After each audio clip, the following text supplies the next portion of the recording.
So let me see. So I was in doing my undergrad, and I had a few classes in ABA, and I fell in love with the science. I believed that there is a lot that we can do with the science of behavior analysis and its applications. So I decided to study it and ultimately work with it.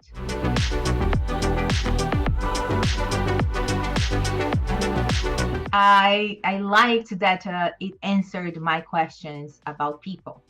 So other approaches to understanding human behavior look a lot into internal variables, something in the person's makeup, or something in the way they think, or something that happened in their childhood, and but the explanations they gave for the mechanisms by which that happened did not seem enough for me.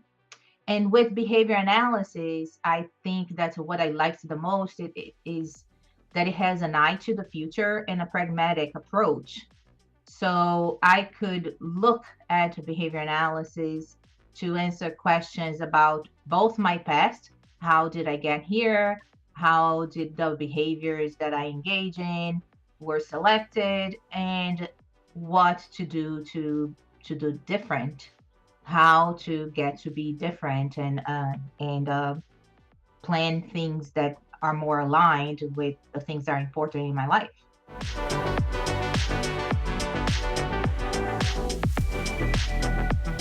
Brazil is a huge country, and it's almost as big as the United States. So we need to understand that it's it's not uniform. One important thing for us to understand that is a huge differentiation in terms of the way the services are provided is that the profession of a behavior analyst is not regulated in Brazil. So here in the States, we have certifications that people look for, when you're hiring a behavior analyst. Some states have license, so you need to have a license. So there's more structure around the the quality of services that are provided, the who can provide those services. In Brazil, that doesn't happen. So that's still in the very early stages that people are looking for certification, and they're looking to create standards on what is the way to do ABA. Another thing that I want to make clear is that I don't see patients in Brazil. And so what I'm saying here is a reflection of what I see on my students. So what I see from my students is that they have somewhat good background on the theory of behavior analysis. So they can talk about the techniques, they can talk about the principles, but translating those principles to everyday life is really hard. And so I feel that they lack on that. So traditionally, most of people in Brazil, they see patients in clinics. So it's not like here in the US, we have services in schools, or we have services at home. In Brazil, mostly they have clinics, that's like a center where you go to get your ABA therapy. And so there's a lot of structured therapy that is done in a table format with DTT. There are a lot of people also that go the other direction. They don't do DTT at all and just try to use the Denver approach instead of anything else. So I think there's still some rigidity around the way that ABA is used in Brazil. This is slowly changing, I think, but we still have a long way to go.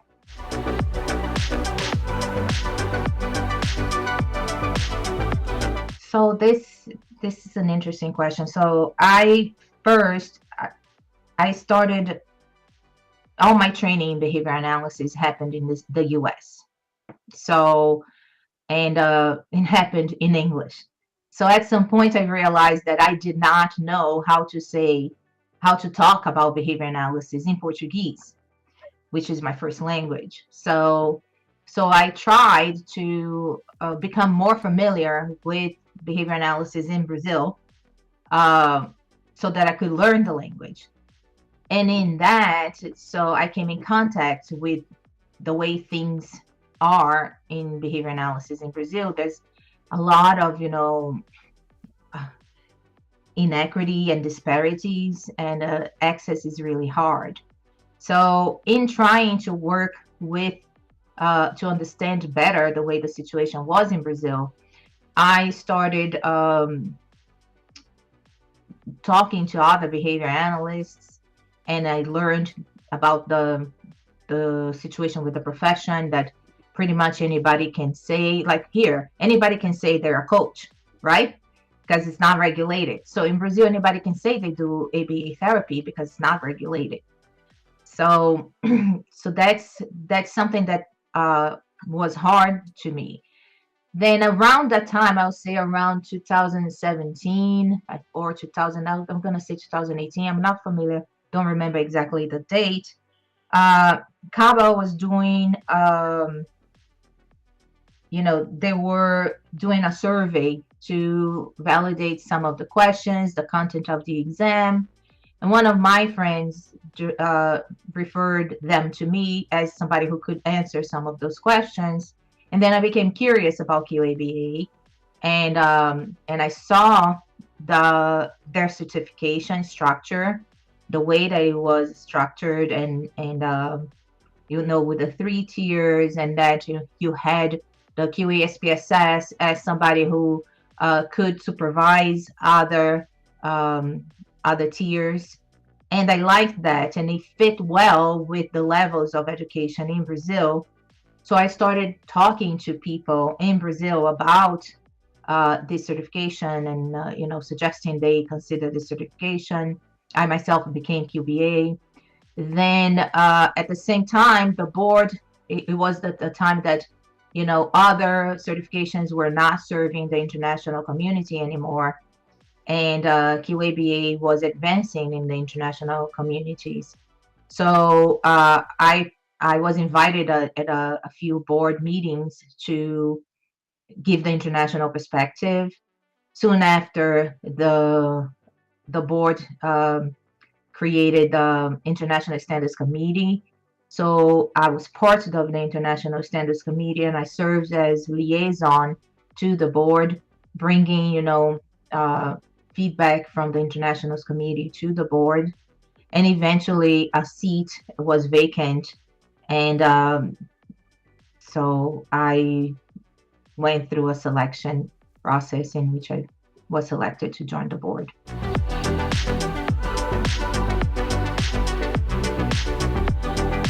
The thing that I'm most proud of is that here's an organization that is um, starting to gain space in international communities, and instead of just imposing things that the way we do it here, they invited the international community to hear them out and see, because the scenarios are different, the contexts are different, so it was important that they created this space that we could talk about obstacles to certification, differences in schooling, differences in the way that the even the diplomas are set up, differences in licensure, and what we were seeing with the public that we were serving. So we got to give some input in a lot of the work that was brought up to our communities. That was awesome. Plus, you get to collaborate with individuals from all over the world. So that is amazing.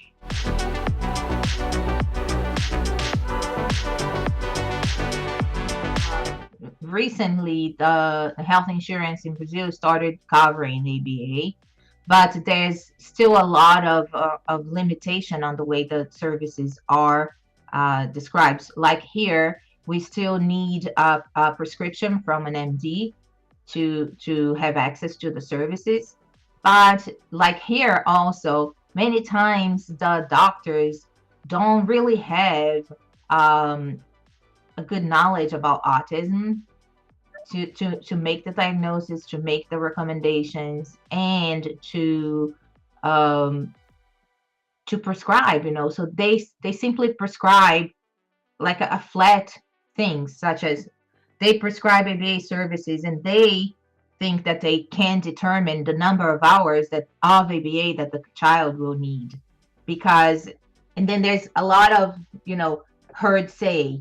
So they heard somewhere that 40 hours of ABA a week is the gold standard, so then they prescribe 40 hours a week, but many kids don't need 40 hours. And then especially at that point in treatment, they may need 40 hours at some other point. And so then there's or the doctor says, I think that 40 hours is too much, I'm gonna suggest only 5. But the doctor has never really done the behavior assessments, has not done the ABA work. So how can he know how many hours the child needs? He can recommend the type of therapy, but he should not be recommending the number of hours, the dosage. He has no schooling for that. So then that is a problem, because then people fight to get the 40 hours because they think the 40 hours is really the gold standard, when you can work with fewer hours. And so this is one thing that's a huge obstacle. It's understanding how to get access through prescription, and then having the prescriber sort of want to tell you how to do the ABA. And then they create certain labels that don't exist. For example, here we say they need ABA. We don't say he needs X many hours of ABA psychology and or OT ABA. So in Brazil, they create these labels, X many hours with an ABA psychologist, X many hours with an ABA OT, X many hours with an ABA speech, and so forth. And there is no such thing as an ABA speech. There's a speech, speech therapist. So, and then so then that's very confusing for the person who's receiving the service, because they hear that ABA is gold standard, and you just put those 3 letters in front of anything, and they think that that's good, which is not always the case.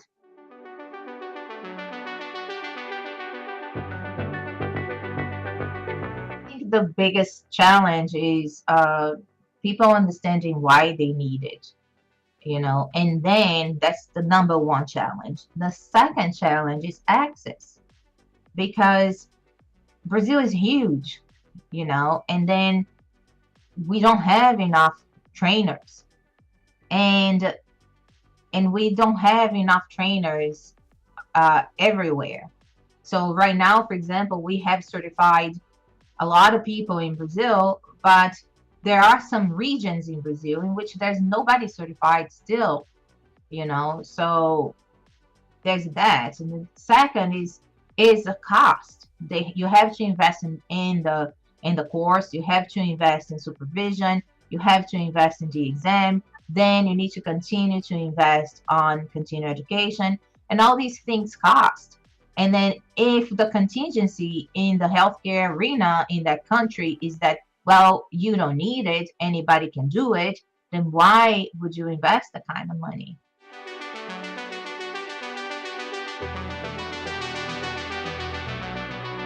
It's not just important, it's essential, because with 40 hours of training, which is the case of the abat, there is no way you know what you can do with that child, especially a child doesn't stay the same. They change monthly, they grow and they mature, and they are exposed to different contingencies. And then, with 40 hours of training, you're not enough of an expert to decide on how to make changes or adaptations. And with the QSPS is similar. You do have more training, you have more ability to make certain decisions in the treatment, but still there is more that needs to, there are things that you need to go deeper. The knowledge of a QBA should be deeper. The practice of a QBA should also be deeper and better rounded. So there's a reason why we need the 3 tiers, and supervision is an essential part of this process.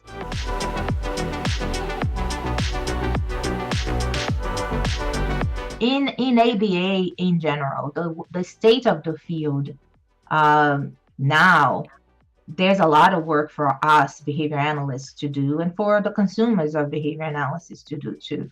So I believe, and I truly believe this, and this is the reason I'm associated with QABA, that the QABA really looks to the person receiving services, so the quality of the certification, the themes around the certification have an eye on the person receiving services. Other certifications don't usually ask the certificates to study autism, for example, and QABA does and did all the while. And why is it? People think, oh, it's an autism certification. No, it's not.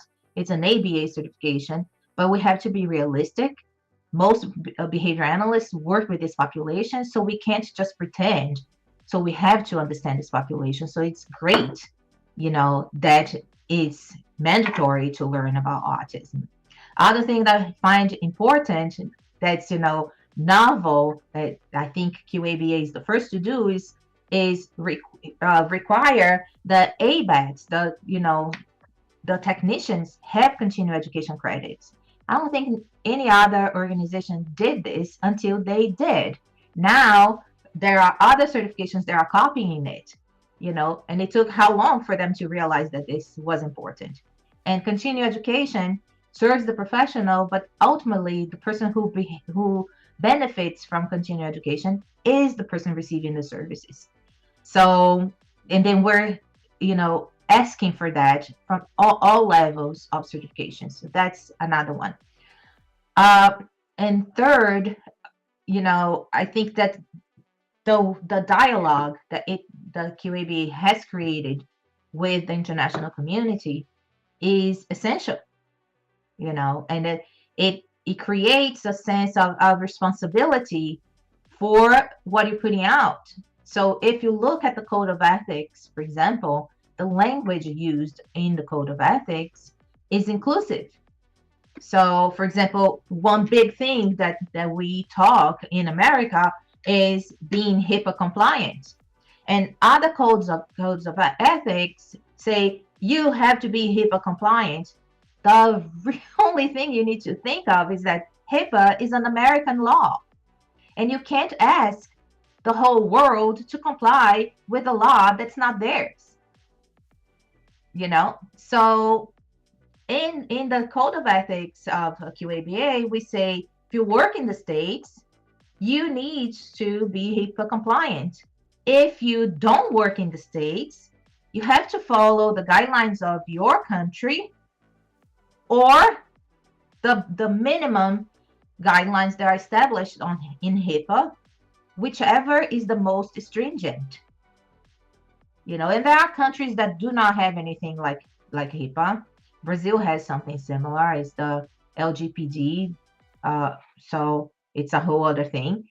It's so you need to understand, that. And so I want QABA to continue paying attention to the person who receives the service, not just to procedures, but who the procedures benefit.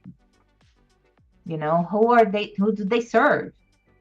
And, so that's the vision I have for them. And I hope it's aligned with their vision. I believe it is.